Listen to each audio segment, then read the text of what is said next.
Hello and welcome to Byjus Exam Prep IAS. Very warm good morning to everyone. I hope all of you are doing good. I welcome you all to today's session of the Hindu Newspaper Analysis.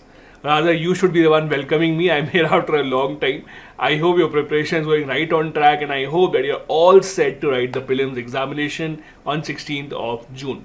Without any further ado, let's see what are topics that we have taken up for today's discussion from the Hindu newspaper. These are the topics that we'll be discussing. First, we'll be discussing about the idea of SEP, Standard Essential Patents. What exactly are they? What is the issue with it? The role of judiciary in India. It's mainly related to the idea of intellectual property rights. The second topic is about menstrual leave in India. Whether menstrual leave should be given, whether it should be a paid leave or not. The reason why it is in the news is because the DMK, the ruling party of Tamil Nadu, when they released their manifesto for this Lok Sabha election, they said that they are in favor of this menstrual paid leave to be given, or period leave as they call it. Thus, it has ignited the debate once again. Third topic is about Indian spices. As you know, there have been news of multiple countries in Asia taking action banning Indian spices, well-known spices, because of some contamination, use of some components which are banned in those countries. So we looked into that as well. From prelims examination point of view, 3 news stories. The first one about how exotic plants are becoming a major issue in Kerala. They are affecting elephants and the food available to them. Next, India's NPCI, that is the National Payment Corporation of India, that has its own global arm, has decided to develop UPI-like system for Namibia. And in the end, we'll be discussing how April's PMI, that is the Purchasing Managers Index, has been showing positive signs, meaning that there is a growth that we have to see in the industry. So let's deep dive into the first topic.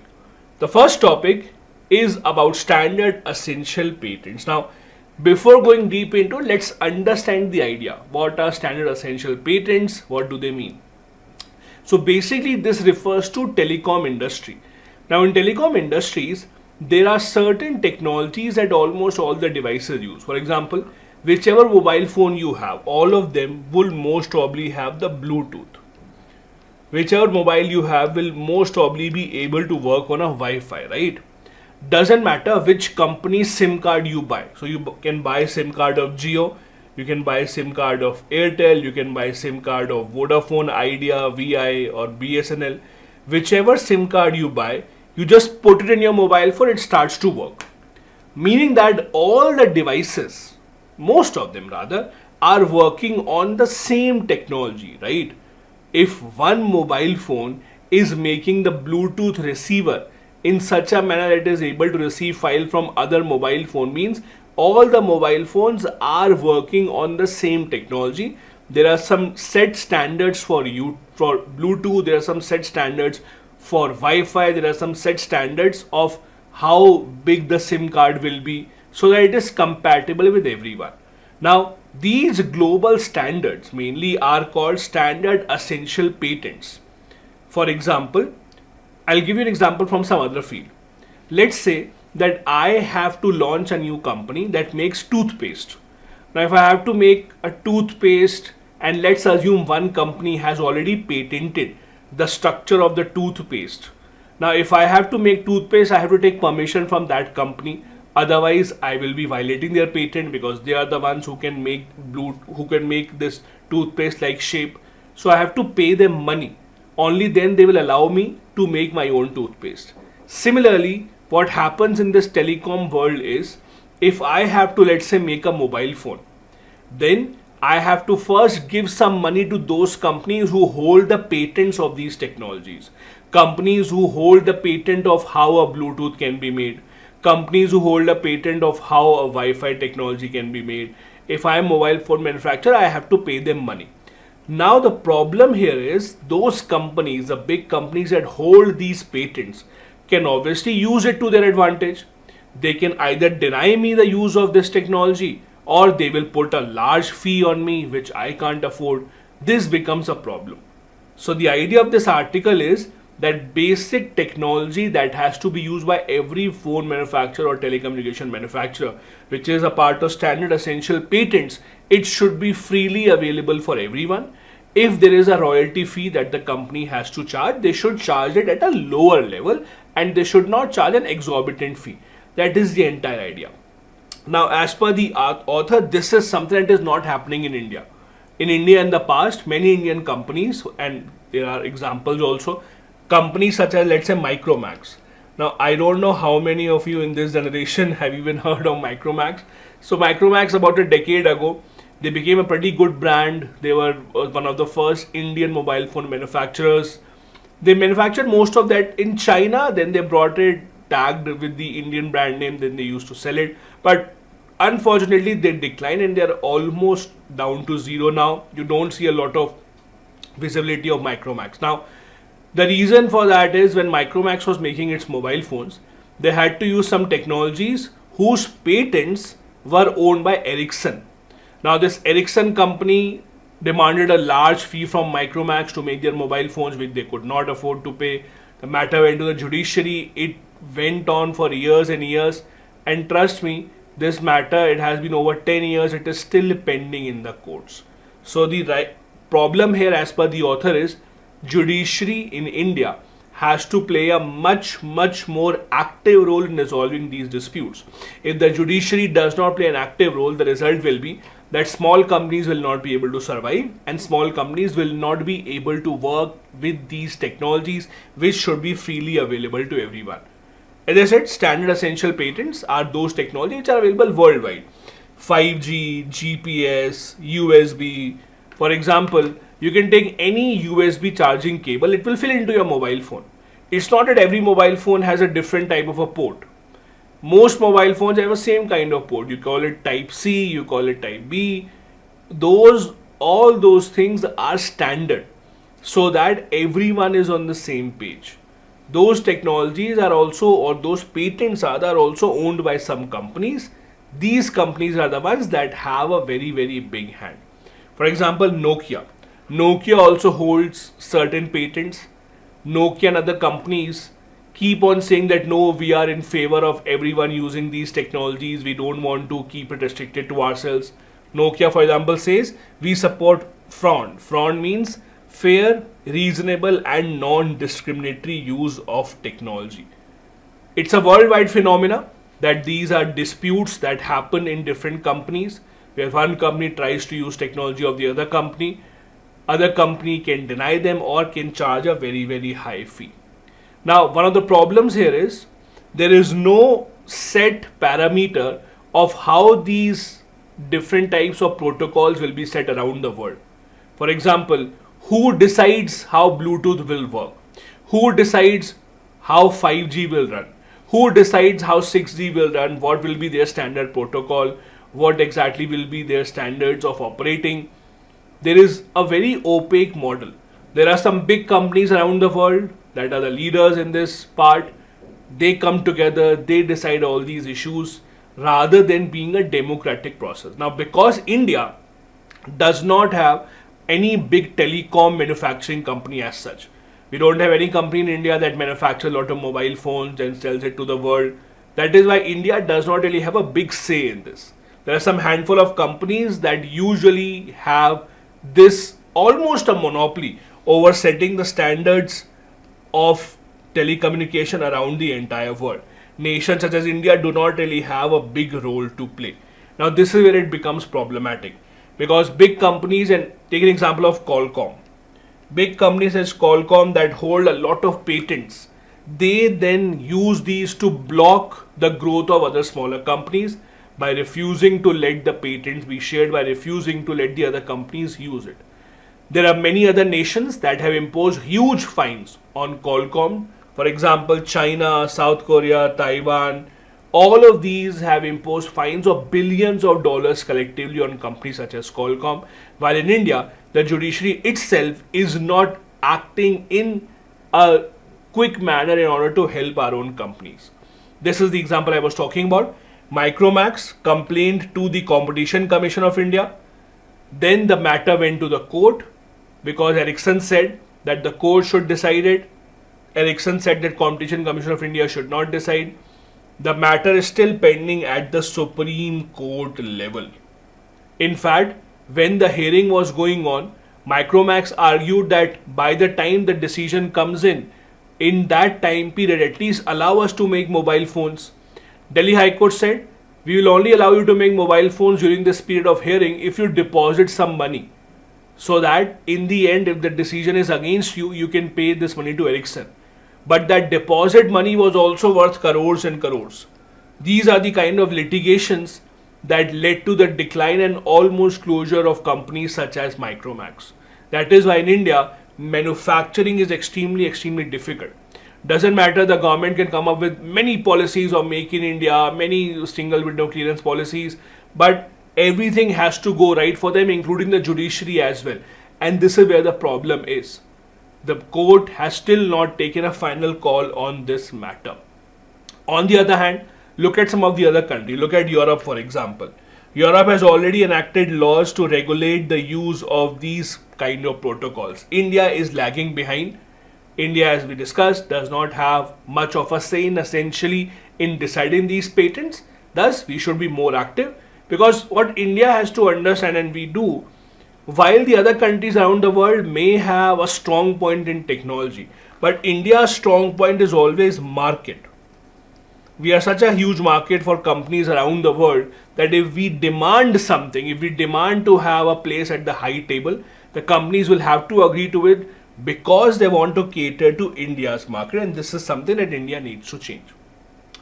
Now, the article focuses on the role of the Competition Commission of India as well, because the Competition Commission of India, which is a statutory body in India, has a primary responsibility to work against restrictive trade practices. Means if there are some companies that are employing policies or practices that are endangering work of some other company, then the Competition Commission of India has to come into picture. You must remember, this commission has one chairperson and 6 members appointed by the central government. It's a quasi-judicial body. It comes in the news usually when you see it imposing fines on different companies for unfair trade practices. For example, they recently imposed a fine on Google for their unfair trade practices because Android is owned by Google. Google can see which company uses Android, how they are allowed to use Android, so on and so forth. They imposed a huge penalty on Google. The Google company actually appealed the case in NCLT, but NCLT gave decision against Google only. They had to pay up the money. So again, Competition Commission of India and these kind of agencies have to play a much more important role if you have to give support and encouragement to our local companies. That was our first article for the day. The second article for the day is about women's right in terms of menstrual leave. As I discussed earlier, the topic here is, should menstrual leave, or what we call as period leave, be allowed, or should it be made compulsory in India as a paid leave or not? Now, in the past few years, many big companies have announced that they will be giving paid menstrual leave to women employees. However, this is still not a standard practice. Means a few companies do that, but it is not compulsory on the companies that you have to give a paid mandatory menstrual leave.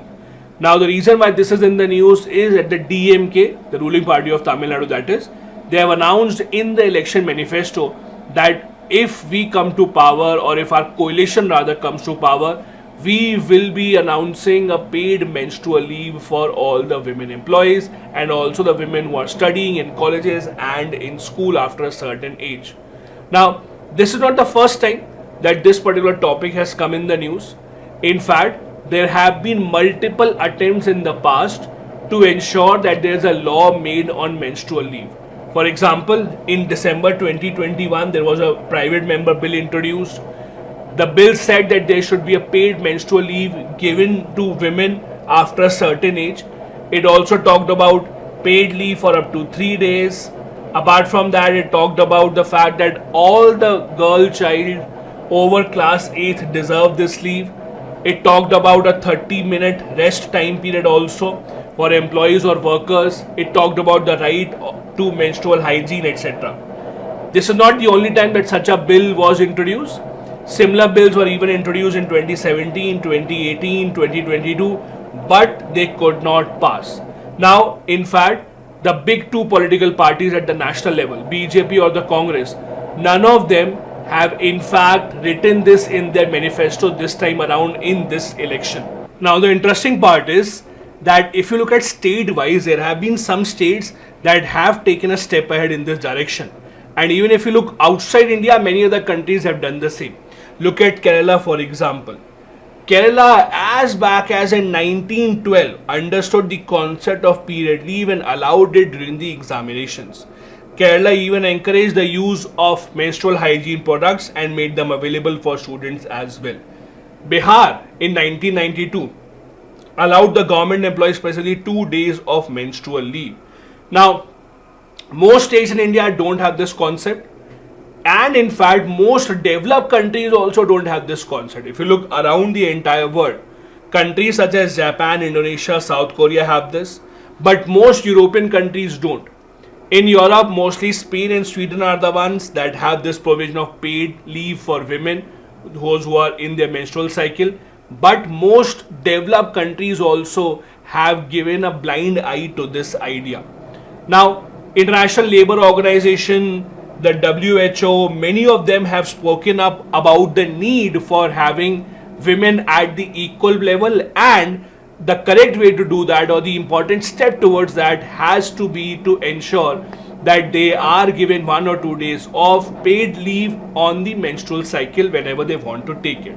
In fact, in 2014, the World Health Organization started observing the World Menstrual Hygiene Day. India also, in the new Social Security 2020 code, has talked about menstrual leave, but again, this has not come into force so far. There are some private organizations and private companies at their level who are offering paid menstrual leave, but most of the organizations in India still do not do that. The author says the government must take a step ahead and set an example for the private sector. Maybe start at the ground level with Manrega, allow Manrega workers, industrial workers to have paid menstrual leave, such as some private companies like Swiggy and Zomato have started, because that will be a good way forward. Now, there are arguments given on both sides. There are some arguments given on why paid menstrual leave should be allowed, and then there are some arguments on why paid menstrual leave is a bad idea. Now, the first, we'll look into why people are against paid menstrual leave, and also there are a lot of women also who are against the idea of paid menstrual leave. Why? Understand this. Let's say you are a company hiring people. Now, you have a choice to hire a male and a female. You know, if I hire a female, I will have to give her 1 or 2 days of extra leave every month. So as an employer, my preference would automatically go towards the male, because I am looking for someone who will work for more days for me. That is a problematic idea, because if you say or you tell the company it is compulsory to give 1 or 2 days of extra leave to women, and the companies think from their own profit point of view, then you are discouraging them from employing women candidates. In a country like India, where women participation in workforce is even lower than some of the other countries in the developing world, it can become a problem. So you can dissuade companies from hiring women. In Japan, for example, where there is a concept of paid menstrual leave, most women do not take it. Only 0.9% of women in Japan actually take this menstrual leave. The reason being that they are again afraid that if they start taking this leave, they would not be considered as equal to the male counterparts, and the males will have a better shot at promotion. There are also concerns about its implementation. How will you implement it? Whether the women will be harassed to prove that this is their menstrual cycle. In fact, our union minister, Smriti Irani, recently had spoken up against the idea of paid menstrual leave. In fact, she had said in an interview that menstruation is not a handicap, there is no need for paid leave. Many people criticized her, but again, this was her view that she came up with. On the other hand, there are obviously arguments in support of the concept of paid menstrual leave.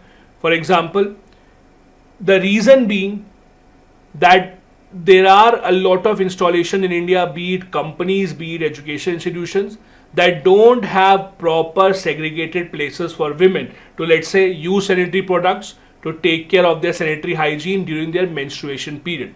There is lack of access to sanitary products when you're outside, when you're working, you're undergoing your menstrual cycle, you have to have some place which is hygienic, which is clean, where you can take care of yourself, which is missing in most places in India. That is why it is better to allow that paid leave so that the women can stay at home. There is also a lot of stigma and shame attached to it. So women who are working, who may be uncomfortable in those days, they would have to face even more stigma. As I said, not a lot of sanitation facilities are available.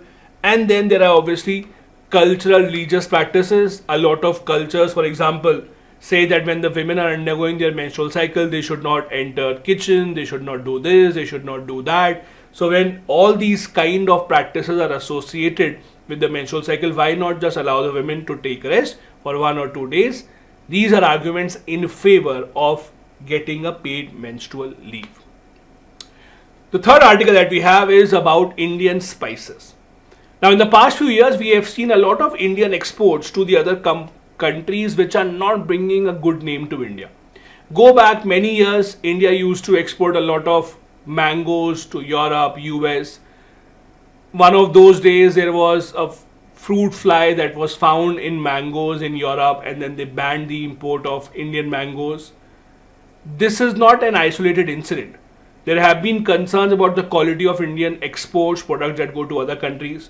That is why most of the developed countries in Europe, for example, don't really allow Indian pharmaceutical products as well.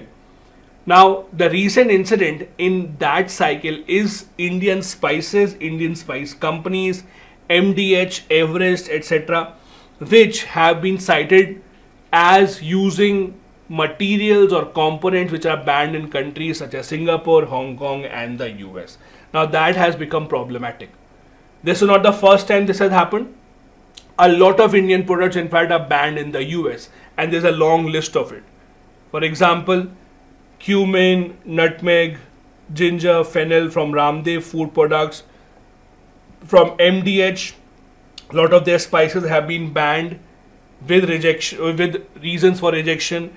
MTR, DS Group, Patanjali, Nestle India, Tulsi Foods, a lot of these products have been banned in the US after investigations have been done. Now, the more worrying part is that these products are sold openly in India, meaning that maybe our agencies are not testing these products at such a rigorous level, or maybe our standards are too lax and we are not really, or we don't have any concern with our Indians or our citizens consuming similar products.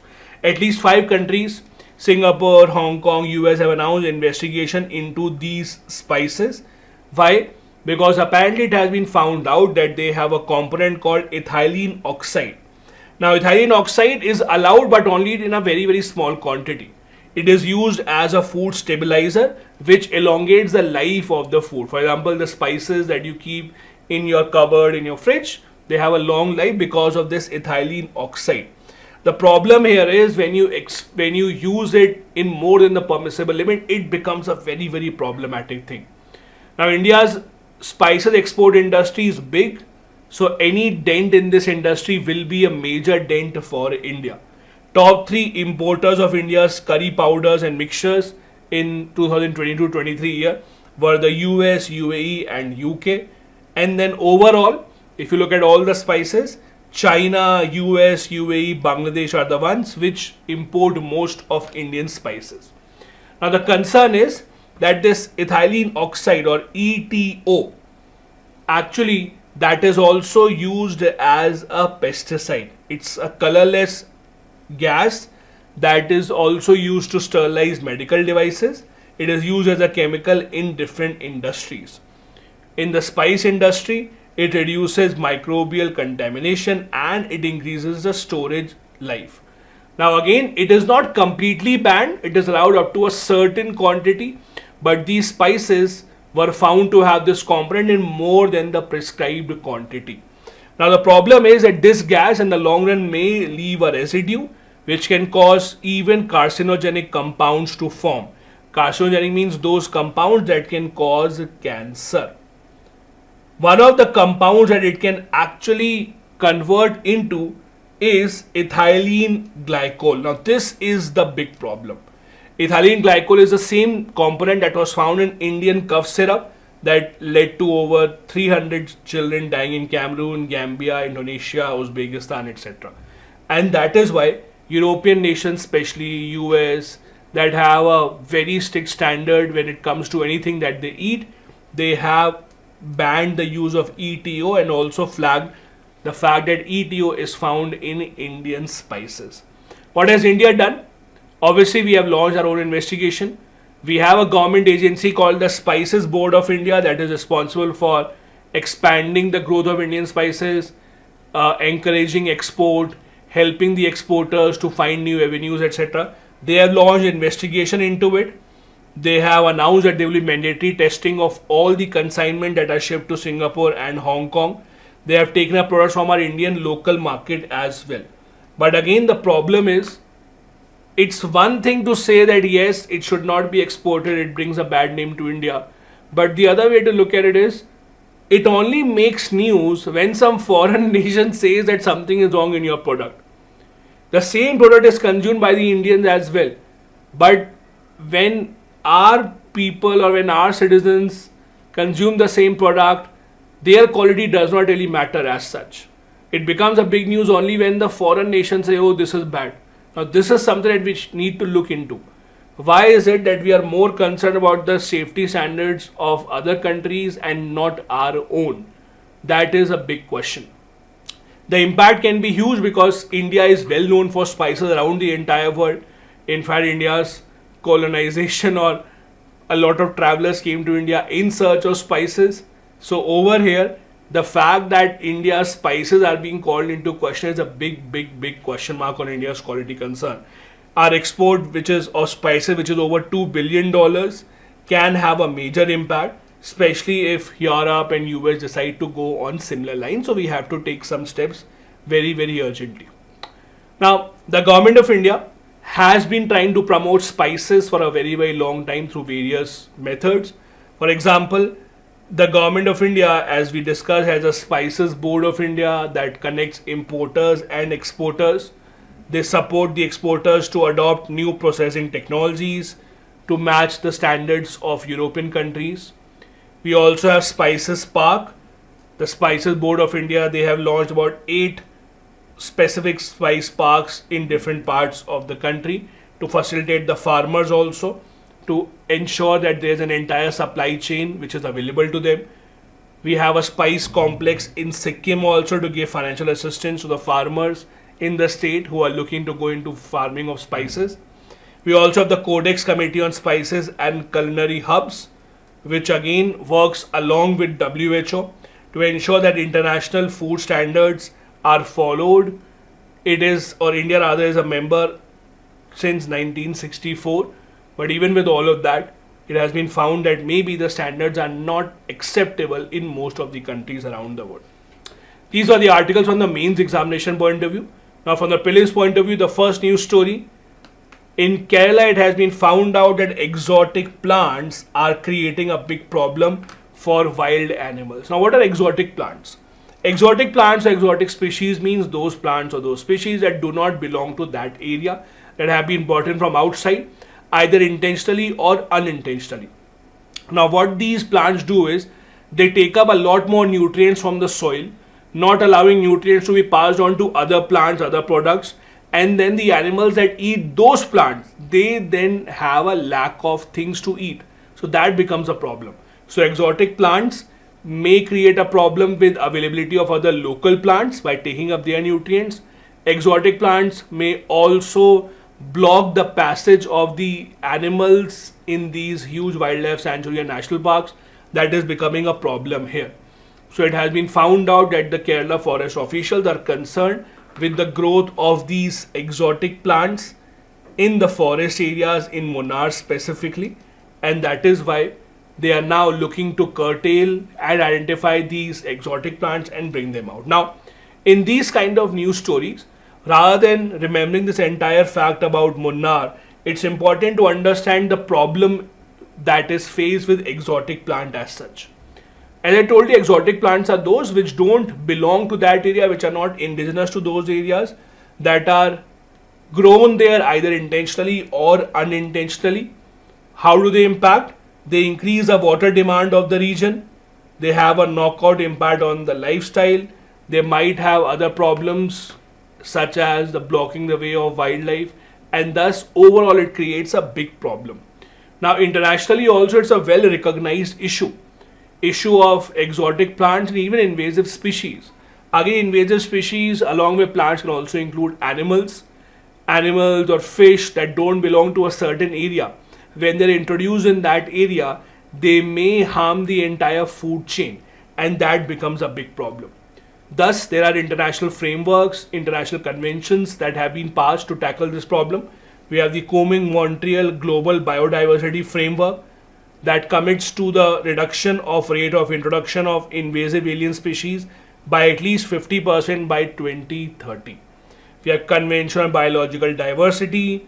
We have the CMS, that is Convention on Conservation of Migratory Species. We also have the CITES Agreement. All of these try and curtail the transport and introduction of invasive species in an environment where they do not belong, because it can have a disastrous impact. Next important news, India's NPCI, National Women Corporation of India, which has an international arm, they are now planning to set up UPI system for Namibia as well. Again, it will have its own UPI-like system. It's not that it is being linked to India. Remember the difference.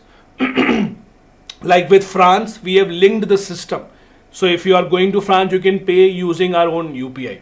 For Namibia, they are not linking it. They are making their own UPI-like system for Namibia. For this, a collaboration has been done with the Bank of Namibia to give them all the support that is required. Now, India and Namibia don't really have very close relationship that you might hear, but Namibia is an important country for India. Number one, it's an African country.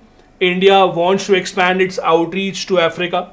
Number two, Namibia is one of those countries in Africa which is a peaceful country. They don't have a lot of coups, they don't have a lot of military overthrows, they don't have a lot of civil war, etc. So for that, it is important. One other key component in India-Namibia relations is nuclear cooperation. In 2021, Namibia emerged as the world's second largest producer of uranium from its mines. That has again become very interesting for India. India is always in search of uranium. We have been trying to give a push to our nuclear power plants, and that makes Namibia extremely critical for India. We signed a nuclear cooperation agreement with them in 2009 after we got an exemption from the NSG. But since then, not a lot of progress has been made in this regard, since India has not officially become a part of the NSG. But again, with these kind of initiatives, you may look ahead and you may see that India and Namibia cooperate on other issues as well. The last news article for today is April's PMI, that is a Purchasing Managers Index, signals good growth in the manufacturing sector. Now please remember, when you hear these kind of news that PMI has increased, inflation has increased or decreased, now these numbers are not very important for you from the examination point of view, because see, in the examination they will not ask you what was the PMI in April 2024. These are monthly numbers that come out every month. So when these numbers come out every month, please don't write them in your notes that in April 2024 PMI was this much, in March it was this much, in September it was this much. This will not be of any use. So the numbers in between, like monthly numbers, quarterly numbers, and this is for everything, for GDP growth also, for inflation, PMI, all these indices. Monthly, quarterly numbers don't matter for the examination, please understand that. So why are we discussing this? Because everyone, when these numbers come on, it's good to then revise what is PMI, how does it work. That is why it is relevant and important. So please don't remember the number, because it will keep changing every month. They will not ask you specifically what the number was in a specific month. So focus more on the trend. Try and revise quickly what is PMI so that you can actually reproduce this knowledge in the examination. So India's manufacturing sector, basically, which is something that we get to know from the PMI, it has been on a rise in April specifically. PMI basically is an index which has a rating from 0 to 100. When the rating is over 50, it indicates a growth in this sector. Do remember that part specifically. From 0 to 100 is the range, over 50 means there is growth. Now this Purchasing Managers Index is something that is a survey based on how much purchasing is happening in the manufacturing sector, because purchasing happening means they are investing more in the raw material. They are now optimistic about how much product will be sold. It's calculated for manufacturing separately and for services it is separate. It is calculated between 0 and 100. Anything above 50 means manufacturing sector is expanding. Below 50 means manufacturing sector is in contraction, means it is going down. Now PMI started by IHS Market. IHS Market is actually a product, or it's a company that takes out a lot of these reports. They analyze and visualize the markets around the entire world and come out with all these numbers. It basically is an analytical information firm that gives out all these studies. It is published usually at the end of every month. This brings us to the end of today's session of the Hindu Newspaper Analysis. I hope you learned something new today. Here are a couple of practice questions that you can write answers to. I'll see you tomorrow once again for the Hindu Newspaper Analysis. Have a good day ahead. Bye-bye. Jai Hind.